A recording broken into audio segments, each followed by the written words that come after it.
ये वीडियो केवल और केवल मनोरंजन के उद्देश्य से बनाया गया है। सभी पात्र काल्पनिक हैं। वास्तविक व्यक्तियों, जीवित या मृत या वास्तविक घटनाओं से कोई समानता विशुद्ध रूप से संयोग है। किसी भी व्यक्ति, धर्म या जाति को ठेस पहुंचाने की मंशा नहीं है।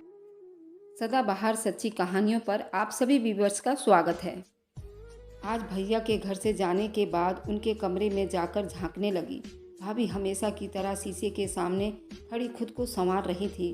उनको देखकर मुझको भी इच्छा हुई कि मैं भी इतनी खूबसूरत लगूं।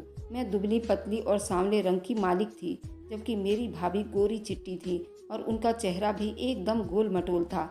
मेरी इच्छा होती काश मैं भी इतनी खूबसूरत होती। एक दिन मैं यूं ही भाभी को हसरत भरी निगाहों से देख रही थी कि उनकी नज़र मेरे चेहरे पर पड़ी। मुझे कहने लगी, अरे यहाँ क्यों खड़ी हो, अंदर आ जाओ। क्या तुम्हें मेकअप करने का शौक़ है? भाभी पढ़ी लिखी भी थी। मैंने उनसे पूछा, भाभी आप इतनी खूबसूरत और सेहतमंद कैसे हुई? मेरा शक्ल देखिए और फिर मैं कितनी सूखी सूखी सी हूँ। मुझे भी कुछ बताइए, मैं भी आप जैसा बनना चाहती हूँ। अच्छा, तुम मुझ जैसा होना चाहती हो? भाभी ने मेरी आंखों में देखकर कहा। उनमें एक अजीब सी चमक थी। मुझे लगा जैसे वे अभी मेरी बेइज्जती करके अभी मुझे अपने कमरे से निकाल देंगी, मगर ऐसा नहीं हुआ। वह उठी और अलमारी से एक काले रंग का बैग निकाला। उसमें से तरह तरह की चीज़ें पड़ी हुई थी, जिसमें एक क्रीम लोशन और एक गोलियों का पत्ता भी था। ये पीले रंग का एक बड़े बड़े कैप्सूल थे। भाभी ने मेरी तरफ एक पत्ता बढ़ाते हुए कहा, लो इन्हें सुबह शाम दूध के साथ खा लेना। उनसे तुम्हारी बिल्कुल फिगर भी अच्छी हो जाएगी और तुम खूबसूरत हो जाओगी। और भाभी ने मुझे ये कैप्सूल थमाते हुए कहा, तुम इसके बारे में किसी को नहीं बताना। मैं उन पत्तों को उलट पुलट कर देखने लगी और कमरे से जाने लगी। तभी भाभी ने मुझे रोक लिया और बोली, सुनो, इन कैप्सूल के बारे में तुम किसी को मत बताना, फिर तुम्हारी बाकी की किस्मत, नहीं तो और बहनें भी मांगने लगेंगी। मैंने ये सिर्फ तुम्हें दिया है। भाभी इस बात से मुझे काफ़ी खास महसूस करवा दिया। मैंने कमरे में आकर कैप्सूल छुपाकर रखने लगी। अब मैं रोज़ सुबह शाम दूध के साथ कैप्सूल ज़रूर खाती थी। इस बात को अब 1 महीना ही हुआ था कि मेरे शरीर में बहुत सारी तब्दीलियां आने लगी। उससे मुझे बहुत परेशानी होने लगी। मैंने मम्मी से इस बात के बारे में बताया तो बोली, मैं तुम्हें डॉक्टर के पास ले जाऊंगी, इस बात का हल वही जानता है। अभी हम डॉक्टर के पास गए थे। मम्मी का ध्यान तो इस मामले से हट ही चुका था कि एक दिन मुझे भाभी के कमरे में धीरे धीरे 3-4 आदमियों की आवाज़ें आई। मुझे न जाने क्या सूझी। मैं उनसे काफ़ी दोस्ताना रखती थी, इसलिए भाभी के कमरे में चली गई। शायद उनकी कोई सहेली आई होगी, मगर ये देखकर मुझे बड़ी हैरत हुई। भाभी अपना बनाव सिंगार करके वैसे शीशे के सामने बैठी थी और फ़ोन पर किसी से बातें कर रही थी और उनके चेहरे पर खिलखिलाहट थी। उनके बात करने का अंदाज से साफ साफ लग रहा था कि वह किसी लड़के से बात कर रही हैं। वैसे तो भाभी के कमरे में ना तो मम्मी जाती थी, ना ही हम लोग जाते थे, क्योंकि भैया ने हमें मना कर रखा था।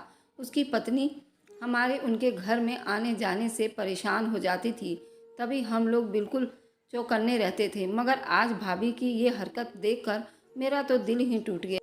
मैं वहीं से वापस पलट गई। सोचने लगी, भैया को ये बात किस तरह बता दूँ।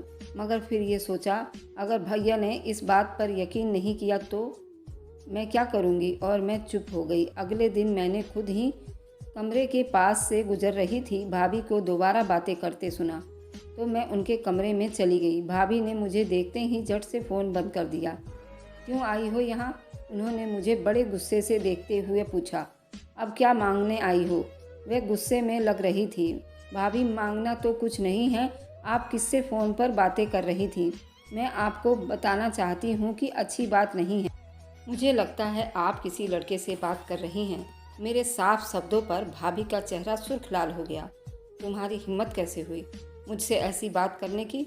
वह मेरा भाई है, लेकिन मुझे लगता है तुम्हारा दिमाग इन बातों की तरफ ज़्यादा ही चल रहा है।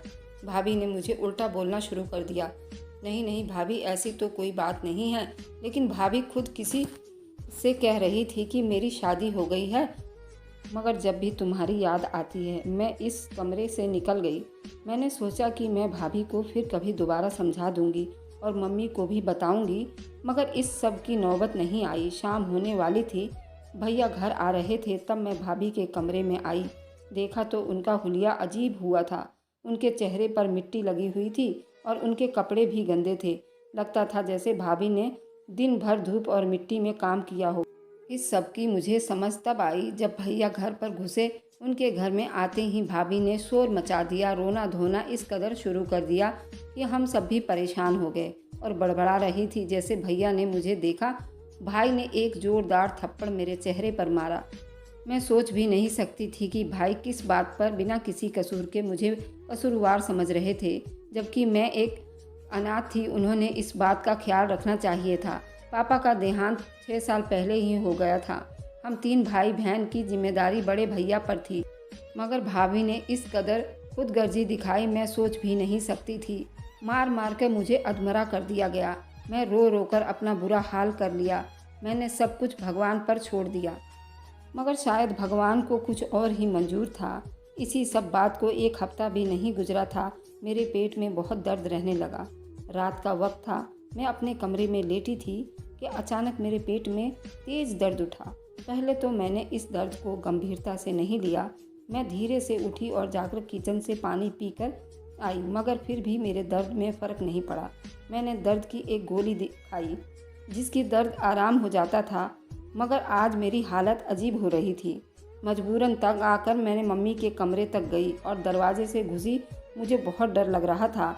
उस वक्त अगर भैया जाग गए तो मुझे इस बात पर अलग से डांट पड़ेगी। मम्मी ने दरवाज़ा खोला तो मैंने उन्हें जल्दी जल्दी अपना सारा मसला बताया। मम्मी ने मुझे अपने कमरे में बिठाया और गर्म पानी पिलाया, फिर दर्द की गोली भी दी। पर मेरा दर्द बढ़ता ही जा रहा था। इस तरह का दर्द मुझे ज़िंदगी में पहली बार हुआ था। तब माँ को मजबूर होकर मुझे अस्पताल ले जाने के लिए सोचना पड़ा, मगर रात के इस वक्त हम अकेले कैसे जा सकते थे। उन्होंने भैया को जगाया। भैया आंखें मलते हुए उठे। उनके पीछे पीछे भाभी भी आ गई। लगता था जैसे वह मेरे दर्द का मज़ा लेने के लिए आई हैं। उनके चेहरे पर अजीब सी मुस्कुराहट थी। लगता था जैसे वो मेरे दर्द पर हंस रही हो। इस वक्त मैं होश हवास में नहीं थी कि भाभी की इस चाल को समझ पाती। मम्मी और भाभी मुझे अस्पताल लेकर गए। हमारे घर के पास ही एक क्लिनिक था जो रात के देर तक खुला रहता था। यहाँ पर अक्सर औरतें ही आती थी। मम्मी मुझे अंदर लेडी डॉक्टर के पास लेकर गई। उन्होंने मेरा एक छोटा सा टेस्ट किया। उसके बाद मुझे फ़ौरन एक इंजेक्शन दिया। दर्द का इंजेक्शन था, जिससे मुझे फ़ौरन आराम आ गया। थोड़ी देर के बाद एक नर्स आई। उसके हाथ में एक रिपोर्ट थी। उसने मम्मी की तरफ एक नज़र देखा और बोली, मुबारक हो, आपकी बेटी माँ बनने वाली है। ये खबर सुनकर मेरे तो जैसे होश ही उड़ गए और मम्मी की हैरत का तो कोई हिसाब ही नहीं था। औरत के मुंह से ये बात सुनकर मैं चीख पड़ी। मैं जानती थी कि वे बिल्कुल झूठ बोल रहे हैं। मैं इस तरह की लड़की नहीं थी। मैं मर भी जाती तो पर माँ बाप का इज्जत पर दाग न लगने देती। सुबह होते होते जब ये खबर भैया तक पहुँची तो उन्होंने मुझे मारना पीटना शुरू कर दिया। भाभी को जैसे मौका मिल गया हो, भैया को भड़काने लगी। देखा, मैं न कहती थी कि ये किसी से छुप छुप कर मिलती है, पर मेरी किसी ने एक ना सुनी। अब भुगतो अंजाम। अगर वक्त पर मेरी बात का ध्यान दिया होता, ऐसा कभी ना होता। मगर तुम लोगों को अपनी लाडली पर अंधा भरोसा था। क्या करूं? भैया भाभी के जुबान ऐसे चल रही थी जैसे मुझे जानती हो और मैं उनकी दुश्मन हूँ। मैं हैरान थी कि कोई इतना कमीना कैसे हो सकता है। भैया मुझे घसीटते हुए गए। मैंने रो रो कर अपना माथा पीट लिया। मैं सबको चीख चीख कर यही कह रही थी कि ऐसी कोई बात नहीं है। 2 दिन तक घर वालों ने मुझे बात नहीं की, जबकि पूरे मोहल्ले और ख़ानदान में भाभी ने ये खबर फैला दी थी। मैंने माँ बाप की इज्जत पर दाग लगा दिया है। अब तो मोहल्ले की औरतें अपनी बेटियों को मुझसे मिलने भी नहीं देती थीं। ये सब बातें मुझे बहुत तकलीफ़ दे रही थी। मैं रोती बिलखती रही, मगर कोई मेरी बात पर यकीन नहीं कर रहा था। मैं धीरे धीरे अपना गम भुलाती जा रही थी, जबकि मेरे पेट की तकलीफ़ बढ़ती जा रही थी। एक दिन माँ मुझे खाना देने आई तो मैंने अपने माँ के कदमों पर सर रख दिया और कहा, माँ मेरा यकीन करो, ऐसी कोई बात नहीं है। वह रिपोर्ट झूठी है। तुम मुझे किसी दूसरे अस्पताल में ले जाकर मेरा चेकअप करवाओ। अगर मैं झूठी निकली तो तुम जो चाहे मुझे सज़ा दे देना, मगर मेरी तकलीफ़ को समझने की कोशिश करो। तुम माँ होकर भी मेरा दर्द ना समझ सकी। तुमने भी ज़माने के साथ मिलकर मुझे गलत समझा। मेरा साथ कौन देगा? माँ ने मेरी बात को ध्यान से सुना। मैं बहुत विश्वास के साथ मम्मी से कह रही थी, मम्मी ने मेरी बात पर विश्वास किया और मुझे लेकर दूसरे अस्पताल में गई। उन लोगों ने मेरा चेकअप किया। चेकअप के साथ पता चला मेरे पेट में छोटी सी पथरी है, जिसकी वजह से पेट में दर्द है। जब मेरी माँ ने ये बात सुनी तो अपना सिर पकड़ लिया और बैठ गई। मुझ पर विश्वास करने लगी। उन्होंने भैया को भी ये बात बताई। भैया ने जब ये सुना तो अपनी पत्नी को और खुद को कोसने लगे। गुस्से में आकर उन्होंने मुझे मारा पीटा। लेकिन अब सवाल ये था कि पूरे मोहल्ले और ख़ानदान में मेरी बदनामी पहले से ही हो चुकी है। अब हमारी बात पर विश्वास कौन करेगा? माँ और भाई परेशान थे। अब क्या करें, क्योंकि मेरी बदनामी के कारण मेरी शादी का रिश्ता जो तय हुआ था वह भी टूट गया था। अब तो जैसे मुसीबतों का पहाड़ टूट पड़ा हो। हम सब परेशान थे, क्या करें। एक दिन हमारे घर में मेरी बड़ी बुआ आईं और कहने लगी कि बेटी, मैं जानती हूँ कि लोग तुम्हें गलत समझते हैं, मगर मैं तुम्हारे साथ हूँ। इस मुश्किल वक्त में मैं सिर्फ तुम्हारा इलाज करवाने को तैयार हूँ, बल्कि तुम्हारा हाथ भी मांगने आई हूँ। मेरे बड़े बेटे का एक दोस्त है, उसके माता पिता नहीं हैं और वह काफ़ी पैसे वाला है। वह मुझको बिल्कुल अपनी माँ जैसा समझता है। मैं उसी के लिए तेरा रिश्ता मांगने आई हूँ। बस उस लड़के की कमी को तू स्वीकार कर लो। वह दिमागी तौर पर थोड़ा नासमझ है। बुआ की बात सुनकर मेरी आंखों में आंसू आ गए और सोचने लगी कि भगवान मुझे किस जन्म की सज़ा दे रहा है। अब मुझे एक ऐसे लड़के के साथ शादी के बंधन में बांधा जा रहा था जिसे अपने बारे में भी कोई होश नहीं था। मैं अपने आंसुओं को पी कर रह गई। इस रिश्ते की वजह से लोगों को यकीन हो गया कि मैं गलत थी और मोहल्ले में मुझको लेकर जो बातें हो रही थी वह सही है, वरना बुआ के इस पड़ोसी पागल से मेरी शादी क्यों तय होती। बदनामी से बचने के लिए मैंने उस लड़के से शादी कर ली। एक बार जब मैं भैया भाभी से मिलने के लिए उनके घर आ रही थी तो मैंने देखा कुछ लोग भैया के घर के बाहर खड़े थे और आपस में बातें कर रहे थे। मुझे आता देखकर सब शांत हो गए। ये देखकर मेरा दिल घबराने लगा और मैं सोचने लगी कि भगवान न जाने अब क्या हो गया। कहीं भैया भाभी को तो कुछ नहीं हो गया। मैं लोगों की भीड़ को चीरती हुई लोगों के आगे बढ़ी। हमारी गली का हर आदमी एक ही बात कह रहा था, मेरे भाई के बारे में अफसोस किए जा रहा था। मैं जल्दी जल्दी घर के अंदर गई तो भाभी बैठी रो रही थी। उन्होंने रो रो कर अपनी आंखें लाल कर ली थी। मुझे देखकर उठकर खड़ी हुई। भाभी, क्या हुआ? आप इस तरह क्यों रो रही हैं? तभी भाभी मेरे पैरों पर गिर पड़ी और मुझसे माफ़ी मांगने लगी। मुझे माफ़ कर दो अंकिता, मैंने तुम्हारे साथ बहुत गलत किया है। मैंने हैरान होकर भाभी से पूछा, आप ऐसा क्यों कह रही हो? भाभी रो रो कर कहने लगी, मुझे मेरे पापों की सज़ा मिली है। भाभी, क्या हुआ? मैं भाभी से पूछ ही रही थी कि तभी दरवाज़ा खोलकर भाई अंदर आ गए। उनके साथ उनकी बेटी पूजा भी थी। भैया ने पूजा को बालों से पकड़ रखा था और उसे मारते पीटते कमरे के अंदर ले गए और कमरे को बाहर से बंद कर दिया। भाभी को डांटने लगे, तुमसे एक बेटी की परवरिश नहीं हो सकी। भैया के चिल्लाने पर मैं भी थोड़ी सी डर गई। भैया, आखिर क्या हुआ है? आप भाभी को क्यों डांट रहे हो? भाई ने मेरी बात का कोई जवाब नहीं दिया और कुछ बड़बड़ाते हुए अपने कमरे में चले गए। मैं देखती रह गई।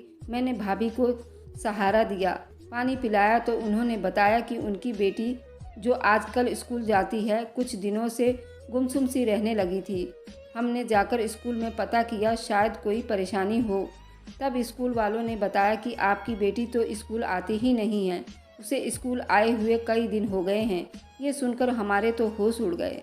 हमने कभी सपने में भी नहीं सोचा था कि बच्चे हमें यूँ धोखा देंगे। बेटी के बारे में जानकारी करने पर पता चला कि किसी लड़के से मिलने जाती है और भाभी ने पूजा के बारे में मुझे जो कुछ भी बताया उसे सुनकर मेरे तो होश उड़ गए। जिस तरह मैं बदनाम हुई थी, ठीक उसी तरह भाभी की बेटी के बारे में भी मोहल्ले में बातें होने लग गई। भाई की हालत देखकर मैं समझ सकती थी, क्योंकि इस हालत में मैं भी गुजर चुकी थी। मेरे जख्म हरे हो गए, मगर मैंने अपनी भाभी की बेटी के बारे में एक भी गलत शब्द नहीं बोले, बल्कि मैंने उनकी मदद की। पूजा को लेकर अस्पताल गई और उसका ऑपरेशन करवाया। मैंने उनकी अच्छी जगह शादी भी करवा दी। तो कैसी लगी ये कहानी दोस्तों, मुझे कमेंट में ज़रूर बताएं। Thanks for watching, like and subscribe, bye bye.